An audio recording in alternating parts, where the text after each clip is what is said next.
Hello, everyone, and welcome to the real effective answers for life with your host, Tammy and Tara, where we deal with real people, real life, and real answers for the taboo life issues that many refuse to address.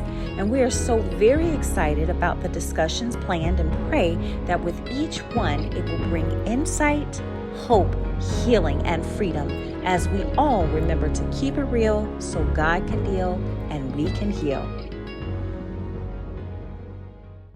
Effective Answers for Life with your hosts, Tammy and Tara, where we deal with real people, real life, and real answers for the real issues that many refuse to address, often termed the quote unquote taboo issues, if you will. And once again, we always hope and pray that with every topic that's discussed, that it will be a source of insight, a source of hope, and a source of healing and freedom for you. And Terry, do you want to talk about our topic again? absolutely. So, October is National Domestic Violence Awareness Month. And last podcast, we went ahead and shared some of our own stories. So, we shared some of our personal stories. We're going to get into some more general information about domestic violence or domestic abuse today. So, we will be getting into some of the statistics, some of the things to look for, and what is domestic violence in the first place. So domestic violence is often the term that's used, but I like to use domestic abuse. And Tammy, I know we've talked about this before where, oftentimes there are situations of abuse that don't include physical violence, but they're still abuse. So we'll be touching on that today. Absolutely. We'll be touching on it from every element and every aspect. Absolutely. And then I know, a domestic abuse as defined is a pattern of behavior in any relationship that is used to gain control and to maintain power over a partner. And more or less to gain control by intimidation, manipulation, and domination. Yes, and that is a definition that was given by the United Nations. Something that I found was interesting when I looked up the information when it comes to the United States is the fact that they talk about the fact that it can be physical, sexual, emotional, economical, psychological, or even technological, which is something that I don't think of as often because that's not a part that I had really experienced myself. But I thought that was really interesting that they even include technological actions, if I could actually speak that word, or threats of actions or any pattern of coercive behavior that influence another person within an intimate partner group. So they show that includes behaviors that, you talked about intimidation and manipulation and humiliation, but there's also the behaviors of isolation and frightening, terrorizing, coercing, threatening, blaming, hurt, injure, wound, or wounding someone. So I liked the fact that this definition was really one that pinpointed a lot more than what they did when I was going through it. A lot. It really does. So I liked that we are starting to recognize even more and more what domestic abuse entails. Each state has its own laws, so that can be tricky just because when you're trying to give advice, you really need information about the state that somebody is experiencing the abuse in. So that's interesting as well. A lot of people don't know that or don't think about that. And that's go Go ahead. I was just going to say that's why I think even as we've both had and included, it's always best practice or one of the best practices. Unless of course you're a social worker or someone that's already familiar with your specific state laws, the National Center for Domestic Violence is an excellent resource because you can always let them know what state, and then they can help you and assist you according to the state that you're in. Right. Tammy, when I was looking at some of the statistics, on average, nearly 20 people per minute are physically abused by an intimate partner in the United States. So during 1 year, that equates to more than 10 million women and men. Those numbers are staggering. It And it doesn't, I don't feel that it gets the attention that it deserves so that the victims can get the help that they need. And I know, we're touching on a lot of different parts of this abuse today, and we'll have a second part to this as well, giving some additional information. But, when we're looking at domestic abuse, everybody thinks the first thing you think of is physical abuse. So that is definitely one type of abuse, and it is terrorizing, and it's agonizing, and it's painful, and it's scary. I know both you and I had shared some information about the physical abuse that we both had experienced in our own our own experiences. Um, and again, that is one that people think of pretty consistently when they think about domestic violence or domestic abuse, is the physical aspect.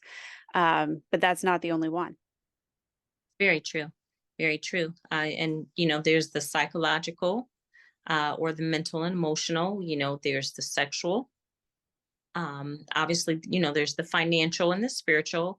And then what you mentioned, which I, until you mentioned it, had no clue about, to be very honest, is the technological. So I will be learning about that, as we get further into that myself, because I Right. never knew that existed. And, also to your point is with regards to them, now there's more information.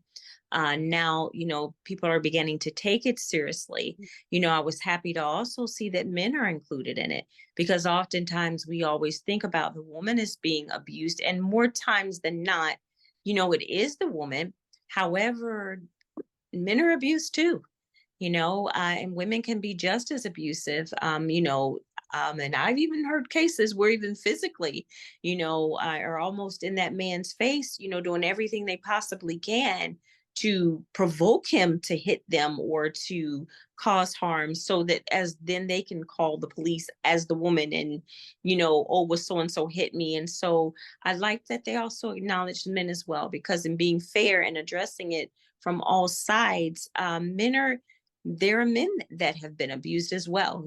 I think maybe typically more emotionally, than physically. But certainly, the financial side of it, the emotional side of it, the physiological side of it, not physically, I'm sorry, the psychological side, and even the sexual side of it, the financial side of it.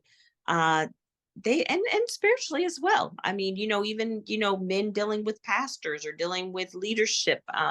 So I was just glad to see that as well. That just as you said, now that as we're becoming more aware of it, being aware of it from every facet and every element, I think that's really pretty. We've come a long way, that's for sure. I agree. And you were talking about the different forms of abuse that men can experience, and I personally know some men who have experienced the physical abuse as well. And so, with the statistics that we see, like with any other statistics that you find, they can only report on the data that they're given. And I do know that in many situations with men being abused, there's a stigma that still sticks with that. And so oftentimes they don't report, just because there's a stigma. And most of the things, like for instance, if you are somebody who has experienced something, and every billboard and every poster and every ad that you see shows somebody that looks completely different than you, as being the victim in that situation, it makes it harder for victims to come forward that don't match that profile. And so, yeah, Especially so right, the way that they're, you know what I mean? That, so then it's, oh, you're soft or you're weak or you're, you right. know, yeah, yeah. So it is interesting. I'm glad that they included the men in that, just because so often I think that they can be overlooked when it comes to domestic abuse. And so I was glad to see that too. Um, Domestic violence in the US, we talked about how prevalent those statistics are, but again, that's only on what's reported. I don't know that I am included in that statistic, even though that is a huge part of my story, just because at the time that I was reporting, you could drop charges. So if Yeah. you were threatened, or if they were threatening to hurt somebody that was helping you, or whatever the situation may have been, that caused you to decide to drop charges, you could drop charges at that point. Now Mm. here you can't.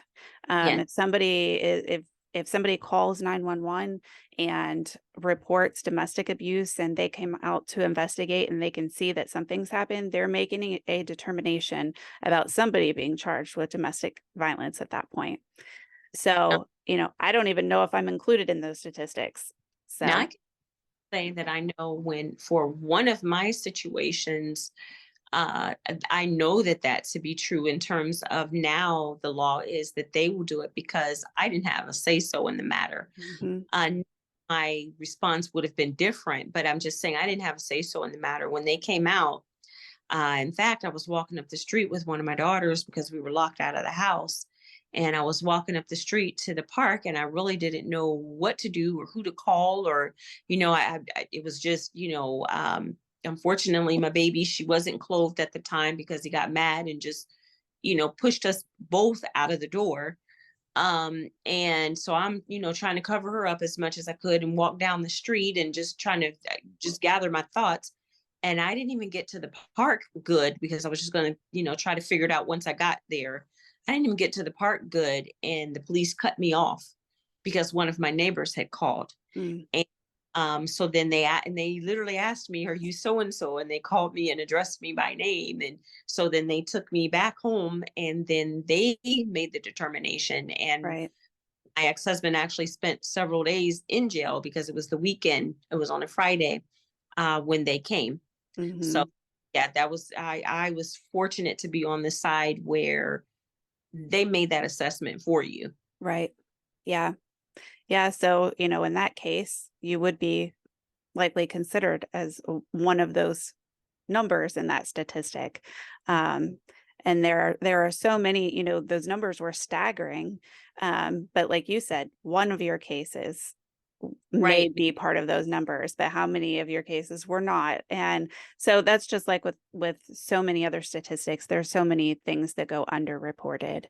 Um, and we're talking about victims, and what happened with you. And thankfully, like, a neighbor had reached out to try to get some help for you. But with victims, there's no age or race or gender or sexual orientation or faith or class. There's no specific profile for a victim. So as you're walking around about your day, there may be certain things, especially if you have been a victim yourself, where you can sense that something may be going on. But the average person isn't going to know, oh, she or he is a victim of domestic abuse.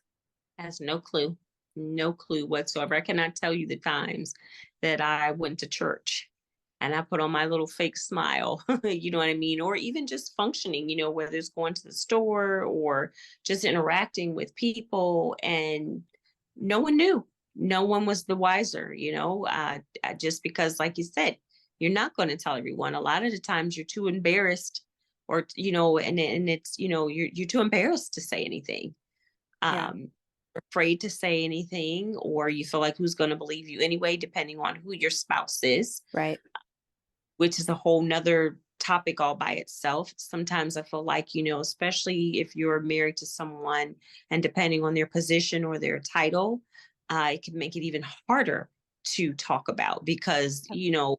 oh, well, surely you must have done something if they did that, because that's not the person I know. You know what I mean? This person is Right. acting unity, and this person is, so and so. And so yeah, I know I can attest to that as well. A Yeah. plaster many fake smiles, Right. Yeah. And with abusers, it's the same as the victims. You're not often going to be able to look at somebody and state, oh, that's an abuser. Um, whereas, there are different traits that we'll talk about later that you can pick up on that will show, give you red flags or whatever. But as far as like just walking around about your day, you're not often going to look at somebody and know whether or not somebody is an abuser unless they're abusing someone in front of you. because there is, again, no age, no gender, um, no class, all of the things that we talked about with the victims, the same goes for the abusers. In fact, one of the traits, which we'll get into more in depth, shortly, but one of the traits is that they're very charismatic and they're very charming. So that just goes to your saying, oftentimes you would not identify them just on your daily interaction Right. because they have effort to cover that up. Yeah, absolutely. That's why so many people are often scared to say anything, like you were saying, just because others may not view that same person the same way. That has isn't their experience because the abusers are very careful to make sure that's not other people's experience. And they'll tell the victims so. Nobody's going to believe you. Exactly. Um, so they're very good at that. So there are different signs of control, and I know there are various questions that we can ask ourselves when we're trying to determine if a relationship that we're in is healthy. So there could be simple questions of, do they need to know where you are, what you're doing, or who you're with at all times? Now, sometimes people can take that as that person being very caring for you and they want to make sure you're safe and protected and all of that. And so sometimes that doesn't throw up a red flag immediately. But as time goes on and you see this controlling aspect of somebody needing to know your where, what, when, and why constantly, um, starts starts throwing up a red flag for a lot of people, just because you almost feel like a prisoner. You can't do or say or think or be anywhere or see anybody without this person having every detail. And it's not that you're trying to hide anything, but this is typically done in a way that is very overbearing.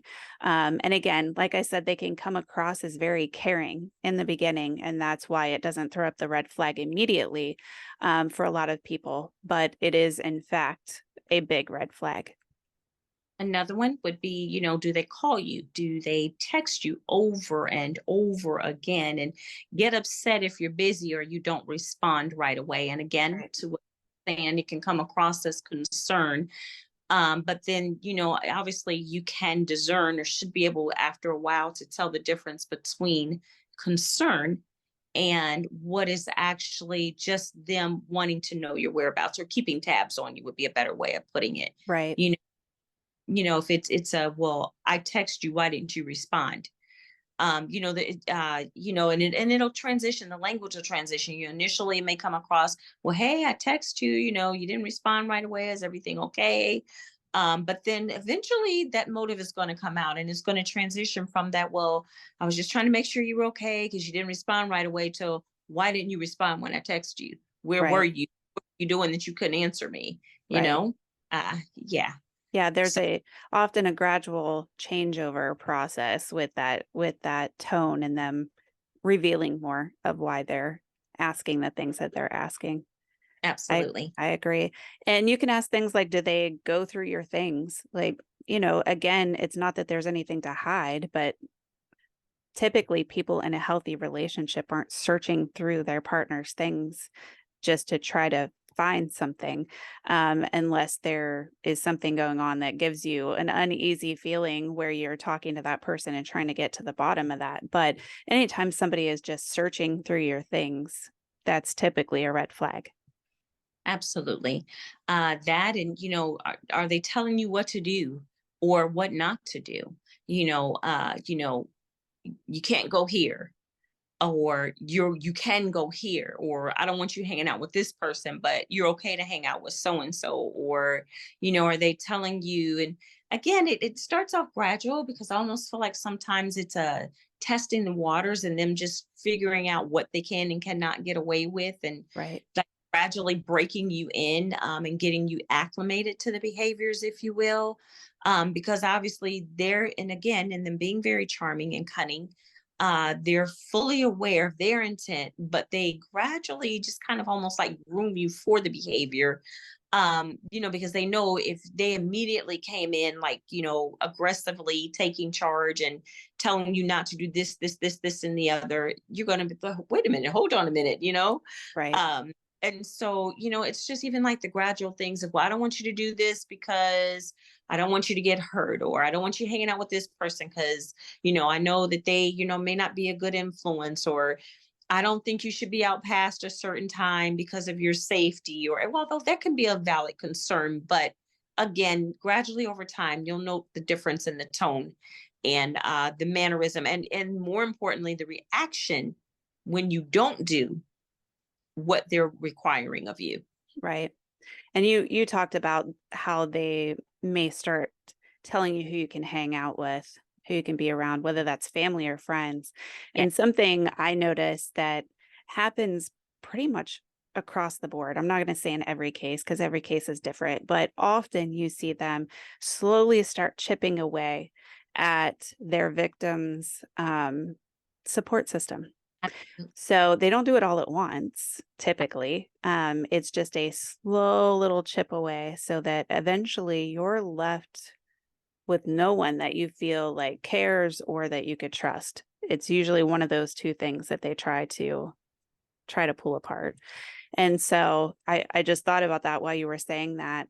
And they'll even get to the point sometimes you were talking about they tell you where to go, where not to go.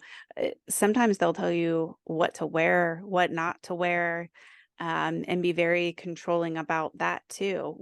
And I've seen it happen in various ways. If the man is the abuser and the woman is the victim of the abuse, sometimes you'll see it to where they don't want you to wear anything that shows anything. Like you need to wear a turtleneck all the way down to to boots.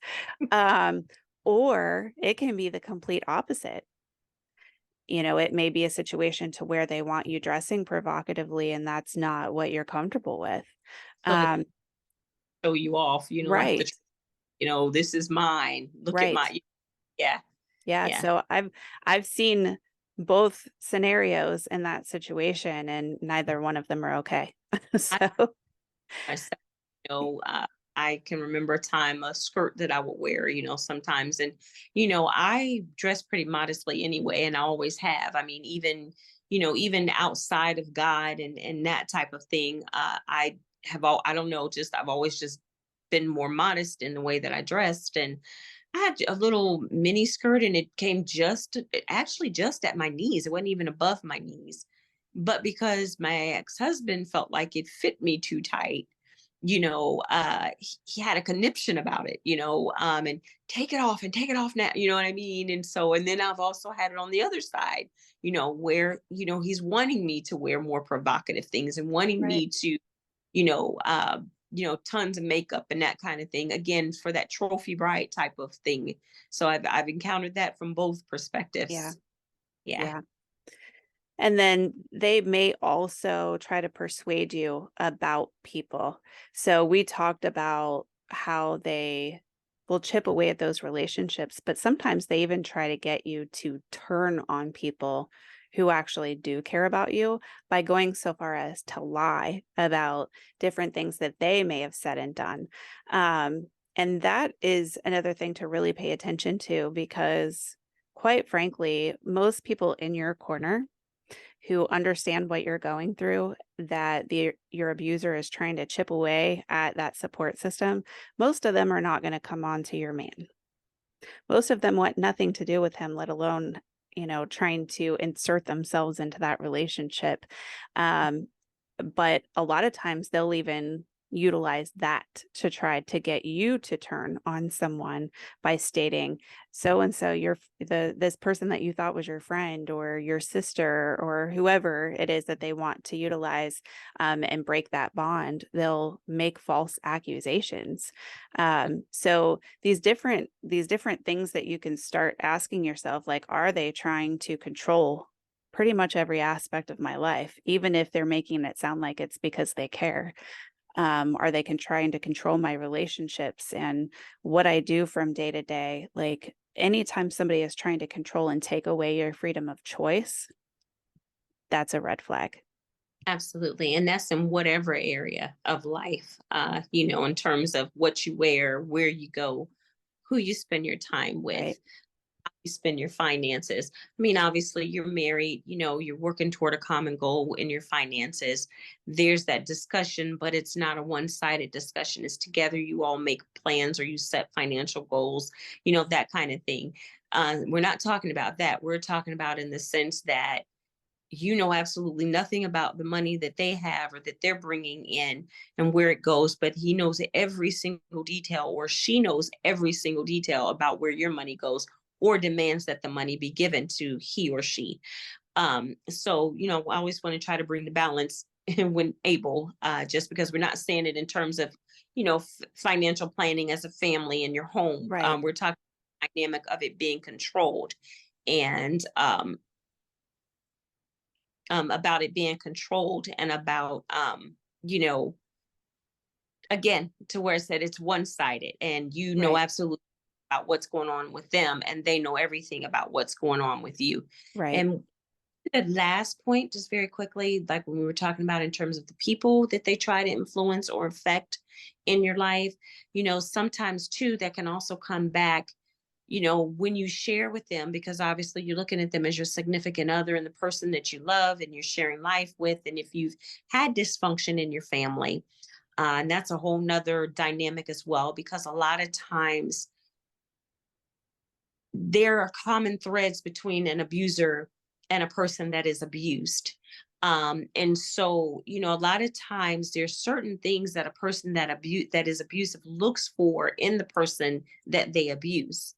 And typically it will be someone that has come from dysfunction, that's easily, vulnerable, that's needing that sense of protection, if you will, that's needing that sense of someone to come in and play hero, that's looking for, whether it's the father figure or looking for the mother figure, that's very vulnerable, in their emotions so that they can play on it. And it's easier to manipulate them than it would be someone else that came from a very strong, solid family. They're, very confident and secure in who they are as a person.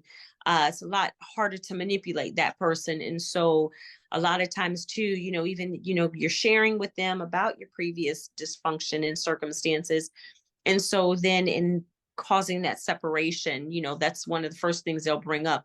Oh, so they ain't been here for you in all these years. And now all of a sudden they want to come look, where they want to look out for you.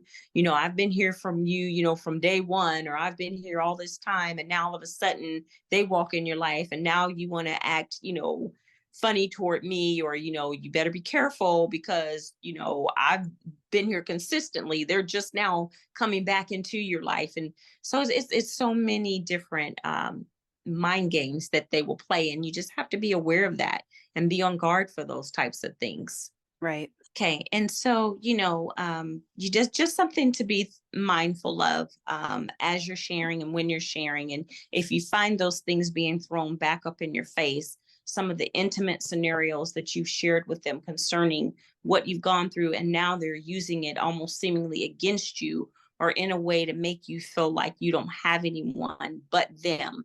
That might be a red flag. And those are just some of the questions that, you may want to ask yourself. And if you find yourself saying yes to, and especially if you find yourself saying yes to more than one of those questions, you may want to reconsider or rethink the relationship. Doesn't mean that it has to be ended, but you certainly might want to begin to have conversations, or possibly even counseling if needed, because those are indicators that it could be going in a very negative and wrong direction. And if at all possible, it's better to cut it off as quickly as possible so that it does not progress to something more serious. And now we're going to actually, we'll be ending this podcast, but we hope that you will, of course, stay tuned for part two, where we will actually begin to discuss the different types of abuse and what that will look like in a practical, everyday sense of life and everyday life, what those things would look like. And if you find that you're already in a scenario to where it may not be easy to walk away if you find that you were in what would be considered an abusive relationship, or having said yes to some of those questions that we were talking about. We will be getting into safety measures in more detail in the future podcasts, in the next couple of podcasts. However, I want to leave you with a couple of those at least. So the number one thing to do would be to be able to talk to someone that you feel like you can trust. So that way you can get the support that you deserve. You may be able to brainstorm, create a safety plan. If you're Yeah. in immediate danger, call 911. And that way, as long as you can do that safely, then you can get some assistance. There's also, if you are in the season of trying to plan what you may want to do, you can call the National Domestic Violence Hotline that Tammy had discussed earlier. That's 1-800-799-7233. And they can talk with you and help provide you with support and resources, and they can help you with the safety planning. That Yeah. is for the US, people within the US. And then, of course, if you ever wanted to discuss any of this information or share your story, so that you can be heard and use your voice, feel free to reach out to us as well. And you can reach us at the Real Podcast, Real Deal Heal at gmail.com. And the link will be in the description. Absolutely. And as always, remember to keep it real, So God can deal and and we we can can heal.